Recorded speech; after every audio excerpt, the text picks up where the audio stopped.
দুনিয়ার কি দোষ বলো, কেউ তো আপন নয়, স্বার্থের দুনিয়া। তবে দেখো, নিজের জিনিসও নিজের নয়। যদি বলো কেমন? মনটা আমার ভাবে অন্যের কথা, চোখটা আমার কাঁদে অন্যের জন্য, হৃদয় আমার ভাবে অন্যের কথা, ঘুম আমার স্বপ্নে অন্যের জন্য। জীবনটা কেমন যেন ঘোলাটে ঘোলাটে লাগে, তাই না? জীবনটাও কিন্তু উৎসর্গ হয়ে যায় অন্যের জন্য, অন্যের কথা ভেবে, অন্যের পাশে থেকে।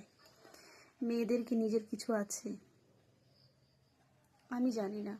তবে হ্যাঁ, স্বপ্ন দেখা ভালো। স্বপ্নটাকে বাস্তবায়িত করার দায়িত্ব মেয়েদের নিজেদের ওপর। যদি তুমি স্বপ্ন দেখো, একদিন সত্যি সম্ভব হবে। হয়তো পুরোটা হবে না, তবে চেষ্টা করলে কিছুটা তুমি বদলাতে পারো নিজের ভাগ্যটাকে। তবে তার জন্য কঠোর পরিশ্রম প্রয়োজন।